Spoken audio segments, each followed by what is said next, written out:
Should I stay or should I go? Now, if you've ever found yourself Googling this in the middle of the night, you're not alone. You're standing at the edge of a burning bridge, holding a match and wondering if you should light it. And part of you might be screaming, "Burn it down," while the other part is whispering, "But what if this is as good as it gets?" You've spent months, maybe even years, trying to fix something that's maybe even been broken from the start. You've had the hard conversations, the tearful apologies, the "I'll do better" promises.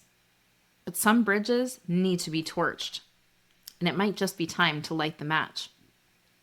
This episode is for the woman who's tired of holding on to something that's already let her go. So let's talk about when to burn the relationship down and how to do that without feeling bad about it. Hey there, love rebel. Christy Holt here, your happiness hussy and recovered good girl. Welcome to Unstuck, 30 days to rewrite your love story. Repeat after me. I am the plot twist. Now let's freaking go. Let's be clear here. Walking away from a relationship isn't failure. It's self-respect. In fact, staying in something that no longer serves you isn't loyalty. It's self-abandonment. And relationships aren't meant to be endurance tests. I mean, you don't get a medal for staying in something that drains you. You don't owe anyone your peace, your joy, or your sanity. And yet so many of us stay because we're afraid of what's on the other side of the bridge. We're afraid of being alone, of being judged, of being unclaimed. But being alone isn't the worst thing that can happen to you. Staying in a relationship that makes you feel alone is. So why do we stay? Why do we hold on to relationships that clearly aren't working? For many of us, it's not about love. It's about fear. Fear of the unknown, fear of starting over, and fear of being seen as a failure. I know that I stayed in a relationship way longer than I should have because the uncertainty had my head spinning. I was stuck in analysis paralysis, Googling, should I stay or should I go, in the middle of the night, convinced that if I just thought harder, I could figure it out. In my first book, Unstuck for Women, I shared the tools that I discovered for overcoming overwhelm and this analysis paralysis. Tools that can help you make space to make the best decision for yourself, even when your head is spinning. It's about stopping the spiral of thoughts and learning to trust yourself again, even when the path ahead feels terribly unclear. So, how do you know when it's time to burn the bridge? Well, here are a few signs. You're constantly questioning where you stand. You're exhausted from trying to fix something that was never yours to fix anyways.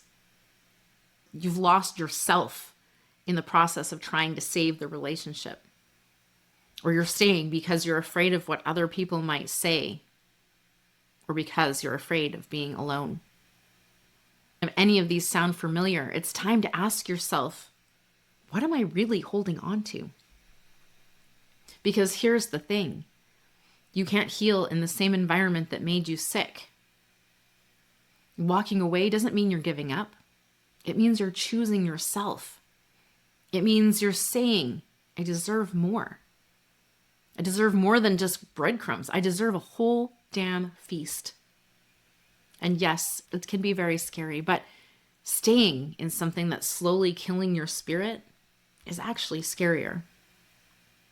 And if you're standing at this crossroads and need a little help deciding whether you should stay or go, check out my book, Love Unstuck, and specifically the chapter, Should I Stay or Should I Go? Because it's packed with insights to help you navigate this decision with clarity and confidence.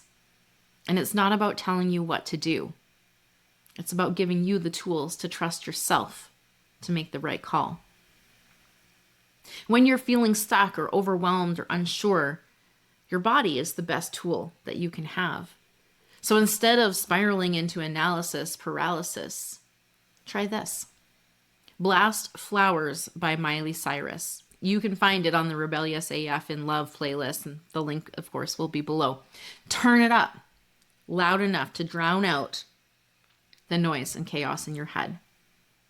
And then while you're listening, dance like no one's watching. Shake out that stagnant energy Let your body move in whatever way feels good, and just belt out those lyrics like you're on stage at a sold-out concert. Now, this works because singing and dancing releases endorphins, and the movement helps you to regulate your nervous system and helps you to reconnect with your body.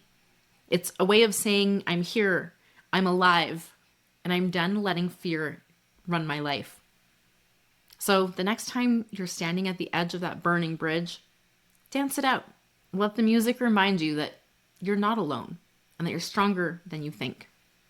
Now, if you're ready to stop romanticizing the past and start creating a love that's rooted in reality, I also invite you to check out my course, Love Reimagined. It's all about setting the foundation for healthy love within yourself first, because you deserve a love that's real, not a fantasy. And in the next episode, we'll be diving into one of the biggest fears that often keeps us stuck, the fear of being alone. Is it possible to feel whole without a partner? And how can you rebuild your life when it feels like everything has fallen apart? If you've ever wondered, what if I'm alone forever? Or what if no one ever chooses me again? Then this episode is for you. Because here's the truth. You're not unclaimed. You're unshackled. And gorgeous, that is a fucking superpower. I love you. Now let's go do some epic shit, shall we? If this hit like a 2 a.m. epiphany, do me a solid. Subscribe. Leave a hell yes below. Share this with someone who's done settling. And grab your plot twist toolkit at loveunstuck.com. Your love story is already rewriting itself. Now go choose yourself like your happiness depends on it, because it does.